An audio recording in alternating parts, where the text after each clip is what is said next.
Hi, everybody. I am Sherry Hudson-Passy.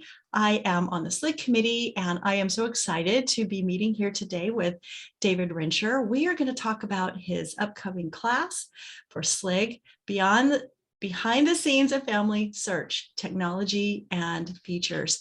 Now, David is going to take a few minutes to tell us about his course and encourage you to sign up. You're going to be able to learn so many things from this class. So David, can you just kind of give us an overview of this course? Oh, I'd love to. Many of you are aware I'm the Chief Genealogical Officer at FamilySearch. I will tell you that I personally have a very challenging time trying to keep up with all of the new products and services at FamilySearch. And so I'm thrilled that SLIG has chosen to offer this course, and I'm thrilled that I get to coordinate it. Ordinarily in a SLIG course, the coordinator would teach a bulk of the classes. That's frequently the model. But in this instance, with this course, where we're talking about all of the technology and the features behind FamilySearch, what we're most interested in is getting the people at FamilySearch who really know that aspect of the technology and the features to be the presenter. So you're going to see an array of presenters in this course. And each of these people have been selected, handpicked by me, because they know the ins and outs of that particular feature really, really well. So as you have probably seen in the listing, we'll be talking about new things at the Family History Library and services there. The FamilySearch catalog, which is always a mystery. I have this personal love-hate relationship with the Family History Library catalog because I know stuff's in there, but I sometimes can't get to it. And so we'll talk about tips and tricks to really go in depth with the catalog. We've been doing some things with computer-aided indexing that are just phenomenal. Many of you may be aware that the 1950 census was computer-aided indexed. We've been doing it with historical records. And so it's important that you understand the aspects of that. And then we do a lot with community. We have been reaching out into the community and trying to connect people and get them together. You see us do it at RootsTech with all of those different features. And so as we continue to build tools to do that, it's really getting really exciting. One of my favorite all-time tools is the FamilySearch Research Wiki. We just surpassed the 100,000 mark with articles in English. We have many, many more in international languages.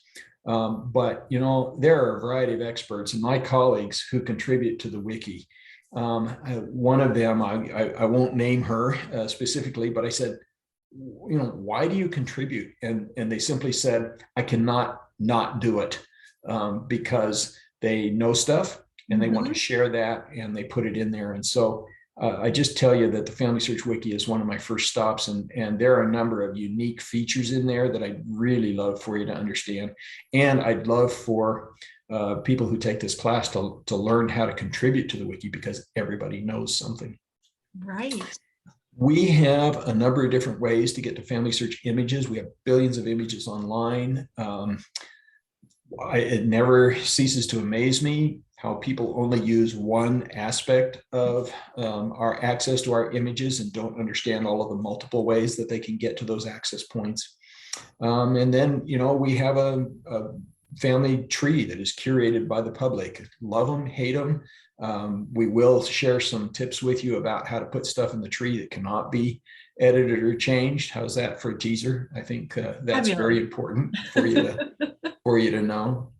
And then we have a number of different organizations that have helped us to create trees. And so we have different flavors of trees at FamilySearch. Some people think we only have the one family tree, but we actually have billions of entries in various tree components. So, and then our digital book library just continues to blossom, working with partners. There are some tricks that really you want to understand about how to get the most out of the book feature, and all of the partners that are contributing to that. We're reaching out now into the international community and are starting to scan books internationally, as well as what we've been able to do here domestically. And so there's a lot to understand about that.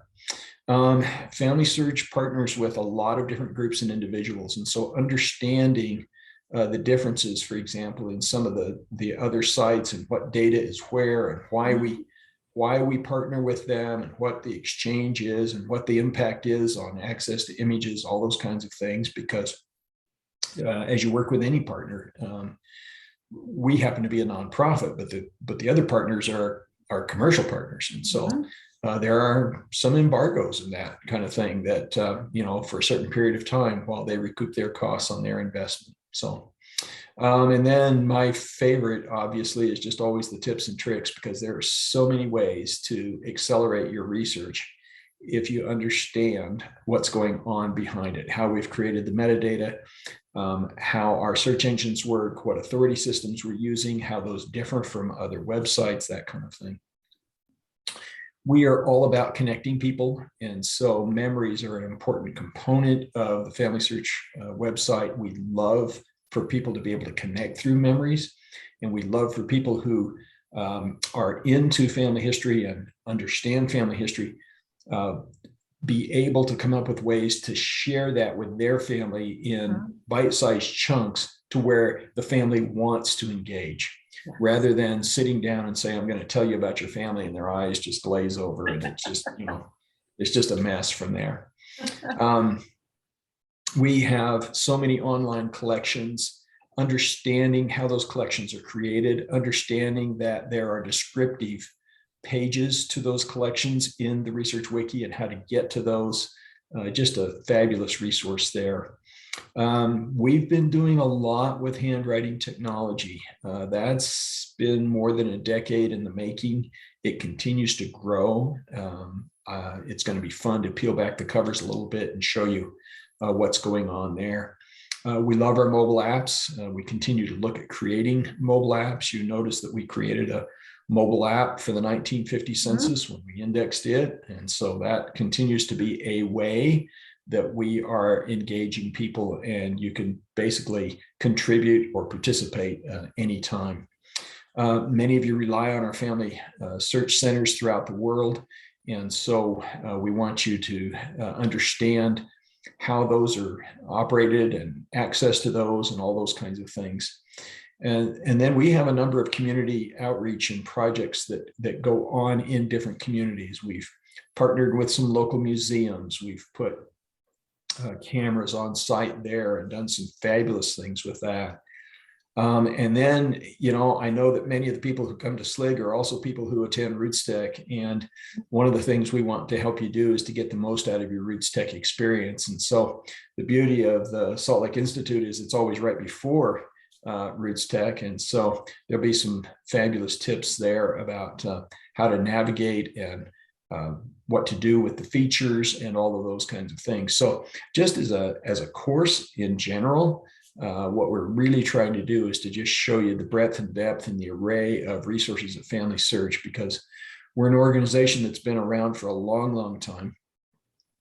We were created as more than just an online website. And so that wasn't the impetus for us coming into existence. We were first organized as the Genealogical Society of Utah. And so we've got all of that history behind us, all of the records we've gathered, all of those kinds of things that really separate us, I think, from all of the other online companies out there. So this course is really meant to kind of peel back the covers and show you a little bit about what goes on at FamilySearch. And I hope you'll join us. It sounds amazing. It sounds absolutely amazing. And I don't know that SLIG has ever had any kind of course like this before. And so I think it's a course for everybody. I was thinking too, it's a course for people who may think, I don't know if I'm ready for an institute course.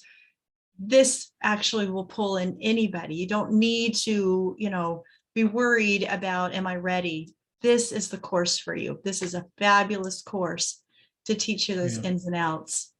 It's really a great place to start to get your feet wet at SLIG. But it's also, if you're an experienced researcher, you're going to learn no matter what. Exactly. Because, we all do, no matter how long we have been researching, we still learn no matter what course we're taking. There's always things that we need to learn to help us become better researchers. So, David, this sounds fabulous. Well, thank you. A wonderful class. So I would just encourage everybody to keep an eye on registration and make sure you jump on in and get registered for this course and learn all about FamilySearch and all those behind the scenes and tips and tricks that can help you use the site better to further your research. Thank you so much for joining us, and we'll see you next time. Oh, thank you. Bye-bye.